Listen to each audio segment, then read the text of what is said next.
চুল পড়ার নানাবিধ কারণ রয়েছে, তার মধ্যে ক্রুশাল একটা কারণ হচ্ছে জিঙ্ক ডেফিসিয়েন্সি বা জিঙ্কের অভাবজনিত কারণে চুল পড়া। তো এখন কেমনে বুঝবেন যে মানে আপনার বডিতে জিঙ্কের ঘাটতি পড়ছে কিনা? তো সেই বিষয়গুলো আমি আজকে আপনাদেরকে ধাপে ধাপে একটু বুঝিয়ে দেওয়ার চেষ্টা করি।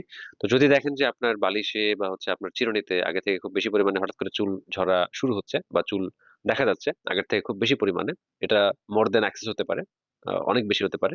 সেই ক্ষেত্রে আপনি প্রাইমারি ভাবে আন্দাজ করবেন যে হয়তো বা জিঙ্কের ঘাটতি পড়তে পারে।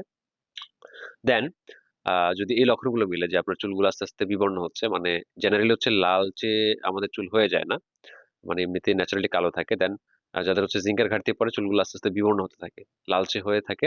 দেন আস্তে আস্তে এগুলো চিকন হয়ে যায়। দেন অনেকের খুশকির সমস্যা কিন্তু দেখা দেয়। এই যে অনেকে কমপ্লেন করেন যে আমার তো খুশকির সমস্যা প্রচুর, এতে করে চুল পড়ছে, তো এটাও কিন্তু জিঙ্ক ডেফিসিয়েন্সির একটা বড় সিমটম। ঠিক আছে, একটা বড় উপসর্গ বা হচ্ছে লক্ষণ।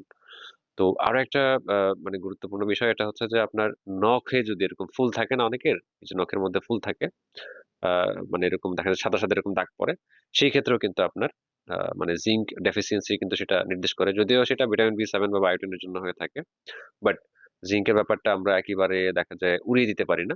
জিঙ্কের ঘাটতির কারণে কিন্তু এই যে নখে এরকম সাদা সাদা সাদা এরকম দাগ পড়ে বা ফুল পড়ার মতো, দেশে গ্রাম দেশে এটা বলে যে ফুল পড়ছে নখের মধ্যে, তো এরকম হলে কিন্তু আপনার জিঙ্ক ডেফিসিয়েন্সি হতে পারে।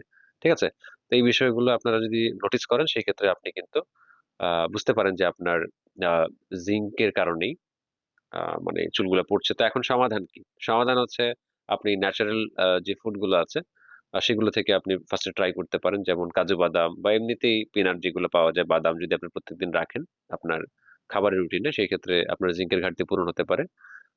পাশাপাশি দুধ খাওয়া যেতে পারে, গরুর দুধ খাওয়া যেতে পারে। তারপর হচ্ছে মিষ্টি কুমড়ার যে সিড, মানে যে বীজগুলো আছে সেগুলো খাওয়া যেতে পারে। সেগুলোর মধ্যে প্রচুর পরিমাণে জিঙ্ক থাকে। দেন গরুর মাংস, মুরগির মাংস, দেন হচ্ছে মুরগির কলিজা, এগুলোর মধ্যে আয়রন, দেন হচ্ছে জিঙ্ক বিদ্যমান থাকে। এগুলো খাবার দিয়ে আসলে চেষ্টা করা উচিত জিঙ্কের এই ডেফিসিয়েন্সিটাকে পুষিয়ে দেওয়ার। এরপরেও যদি না হয়, বাজারে আসলে এরকম সাপ্লিমেন্ট পাওয়া যায় জিঙ্ক নামে। তো এগুলো জাস্ট 2-3 টাকা। তো প্রত্যেকদিন হচ্ছে একটা ট্যাবলেট, মানে একটা ট্যাবলেট হচ্ছে 20 মিলিগ্রাম জিঙ্ক থাকে। তো সেটা আপনি নিতে পারেন। তবে এটা খুব বেশি সময় নেওয়া ঠিক হবে না, যেহেতু ওটিসি মেডিসিন সেই ক্ষেত্রে আমি বললাম, কারণ এটার জন্য কোনো রেজিস্টার্ড চিকিৎসকের পরামর্শের প্রয়োজন হয় না। ভিটামিন মিনারেলস আপনারা এমনিতে চাইলে হচ্ছে ফার্মাসি থেকে খেতে পারেন। তবে খুব বেশি মাত্রায় যদি জিঙ্ক আপনার বডিতে জমে যায় সেই ক্ষেত্রে কিন্তু আপনার বডিতে আবার কপারের পরিমাণটা কমে যাবে। দেন আদার্স সিমটম কিন্তু দেখা যেতে পারে। তো এই জন্য একজন চিকিৎসকের সাথে পরামর্শ করে নেওয়া ভালো। ঠিক আছে, যে অ্যাকচুয়ালি আপনার জিঙ্কের কারণে সমস্যা হচ্ছে কিনা। ধন্যবাদ।